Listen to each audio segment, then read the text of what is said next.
All right, Alan Cooper, Lara Dale, and then Simon Polakowski. Going to.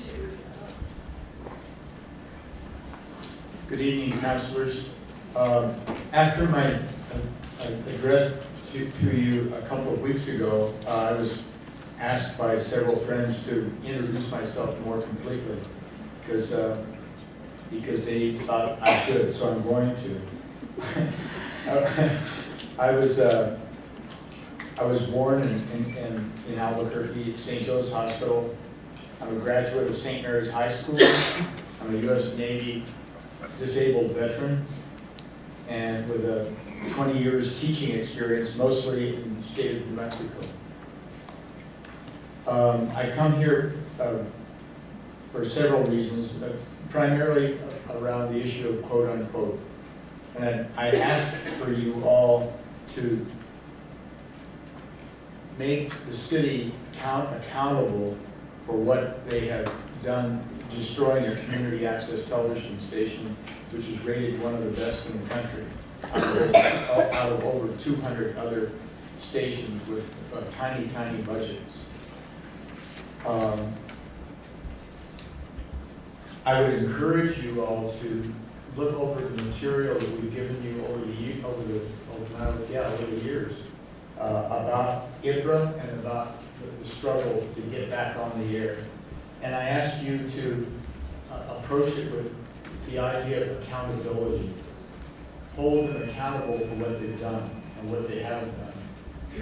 And in the coming weeks and months, because I'm a high school teacher, I'll be giving you reports on what my students are telling me concerning the Albuquerque Police Department. I think you'll find them very interesting. Thank you. Right, Lara Dale, Simon Polakowski, and then Jonathan Lara. Can I ask you something? That's right.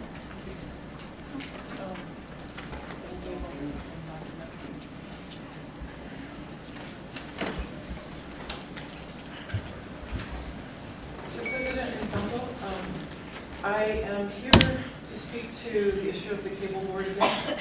I was told, I'm sorry, is there, am I talking yet or? Okay.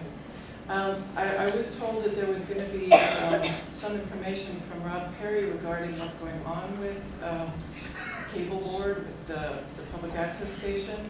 I went to a meeting yesterday, or not yesterday, before, about the Code of Ordinances.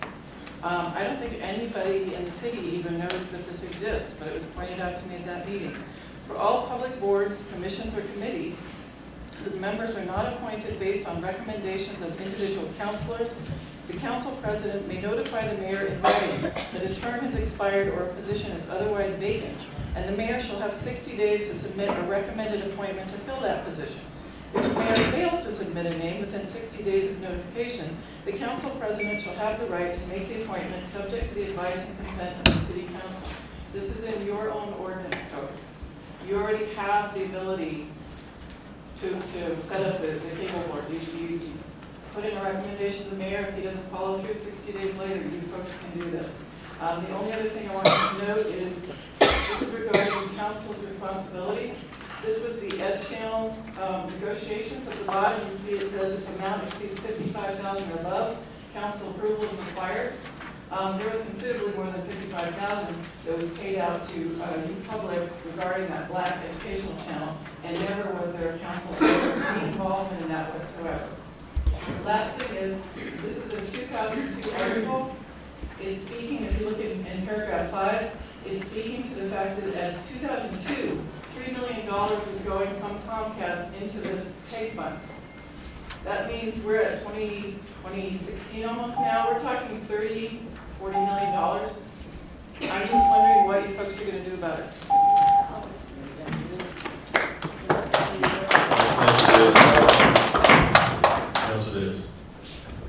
I was actually just hoping that Mr. Martani could come back and maybe answer a follow-up to the last session. And I'm sorry, Mr. Martani, we'll just catch up. Just a follow-up public comment about public access television. That we discussed this at the last meeting.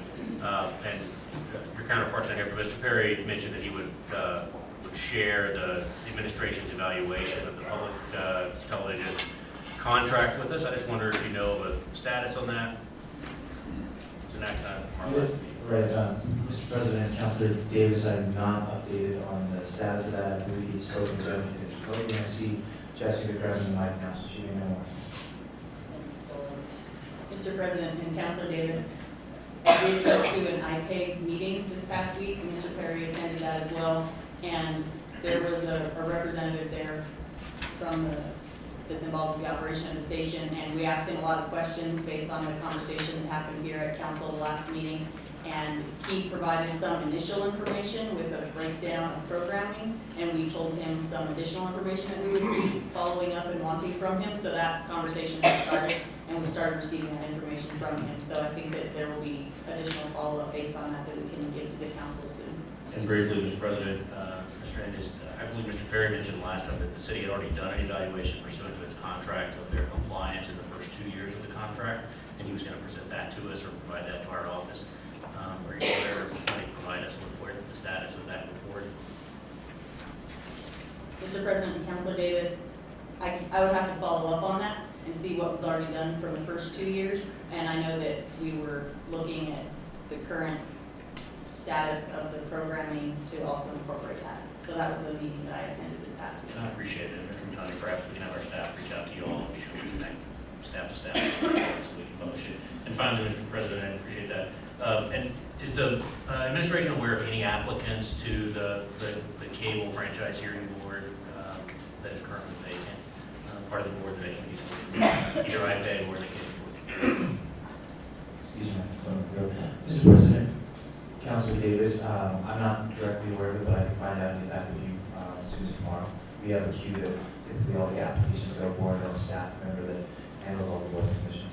If you could communicate that right off, that would be great. I think it would help resolve some of these questions for the folks who seem to be concerned about this one. And could I just make one, oh, I'm sorry, could I just make one statement? If you will note, one of our council members, now retired, Ray Garduno, was trying to get into the IPAG meetings. He was actually kept out. Rob Perry closed the door on him and would not allow him in. This is public monies, tens of millions of dollars being negotiated behind closed doors by the committee that is not contractually supposed to handle this. It's supposed to be the cable board. And when public tries to get in and find out about it, we are told you're not given any meeting notes, you're kicked out, doors are closed. What's going on there? Okay, if the IPAG committee is currently the one overseeing this, why can't the public get in? Go to Councilman. This isn't mine, and I've spoken briefly about this, but I know that council staff is going through various committee and commissions that have vacancies and looking into that. And I would just like to ask that the cable franchise board be raised to the top of that effort and find out what was the status of people who have applied and what we need to do to either get those people appointed or to get other names in place for consideration. Mr. President, councilors will be glad to report back at the next meeting. Okay, Simon Polakowski, then John Bond, Robert Mason. Council President, City Councilors, this is what is always said, we'll report at the next meeting, and there's never a report. People do not attend. Mr. Perry is not here. Dr. Ginger came here, presented a very important issue that concerns all of Albuquerque. The Chief Administrative Officer is not attending, the Mayor is not here. This is a slap in the face to the public, I believe, and we're only allowed 2 minutes to address these issues. I really don't want to waste your time. We had a real public access station. People could have a program and they could bring these issues not on council time but to the public. And they could present, the average person could present these issues, these concerns. Most of the people that come up here, they're very concerned with Albuquerque. They want to make Albuquerque a better place to live for all of us. And when we had a real public access station, the whole spectrum was represented, from right to left and in between. No one was turned down for anything. It was live programming, calling, and that, the administration, the Chief Administrative Officer who said that he would report to council is not here. It's a slap in your face and in the public's face. And that's all I have to say. And thank you for my meager 2 minutes. John Vaughn, Robert Mason, and Dinah Vargas. Hello, City Council. Breadwinners, congratulations on your recent promotion. I'm here because the county went ahead and passed the street Mason amendment. It was 2.2% of the problem. Thank you. Right on, brother. Thanks. Robert Mason, no, so you were Mr. Mason. Thank you, sir. Dinah Vargas, Ilse Biel, and then Caesar Ring. Good evening, President Council and members of City Council. We're doing our annual award show tonight via sort of public comment or public access TV or whatever, since it's all censored, right? So, I'd like to start with a few announcements. The sale of New Mexico has been discontinued, and we will be collecting all debts in 2016. What is really New Mexico true is that we have taxation without representation. Last I checked, we had a tea party, right? New Mexico Homeless Bill of Rights work is in progress. If you'd like more information, please go to NM Homeless Bill of Rights on Facebook. So, Taser International, we'd like to give the Taser International award to Dan Lewis for going right up to the line, and then that's it. What's going to happen with that is that Rico Ferre is going to get off on statute of limitations. The next award goes to Best Outsider on Public Dole, and that goes to Luis Valentino. But don't blame Don Duran for that. God forbid. The next award goes to APS Golden Parachute Jumpers, Tramps, and Thieves. Goes to Winston Brooks and Luis Valentino, otherwise known as Boomerang Thugs. You got $1, got $1. Support panhandlers. 100% of your proceeds go to panhandlers. Other than that, you're just giving a Rusty Smith 6-figure income and $8,000 raises, all in the name of poverty, which leads us to our next award. Dollars for callers. Best profiting from poverty while wearing a priest collar. Rusty Smith is, he picked out his collar basically is what happened. And that's Rusty Smith from St. Martin's. Grease Deals, that goes to Rico for Right. Best Disappearing Act, that goes to Richard Berry. Ilse Biel, Caesar Lorenzo, and then Jim Gann, and then our last speaker is Alan Ryan. So I'm continuing with the awards. There's the Best Government Transparency Practices, awarded to Mayor Berry. So transparent, how does this thing work? So transparent that it's virtually invisible. Oh, it's here. Oh, that's okay. First time I've used this. Okay, and then another one, Best Affordable Housing Rates in the City of Albuquerque, again awarded to the Berry administration.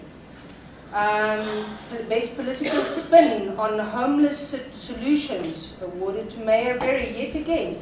And that is for the big idea when you saw a man holding a sign that read, "Will work for food." And that idea's got some potential, but let's face it, it still needs a lot of work. But then, at the same time, there's also the best award for the criminalizing panhandlers as the only response to Albuquerque's crisis. And they sort of work in opposite directions, but that definitely goes to Councillor John Harris.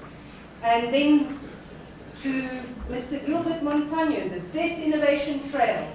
And sounds good and all, but at the moment, oops, there are all these sharp rocks where no one can walk, and people's tents needed to be removed so that the innovation trail could be set down. The best innovation that misuses city workers and taxpayer dollars, that is the 311 line, but then let's end on a high note. The best employees in the city, the 311 hotline that needs to deal with everything from lost dogs to homeless people to panhandlers. We think they're great. Thank you. Okay. So, Caesar Lorenzo is next, and then Congratulations. Jim Gann, and then Alan Ryan. Good evening.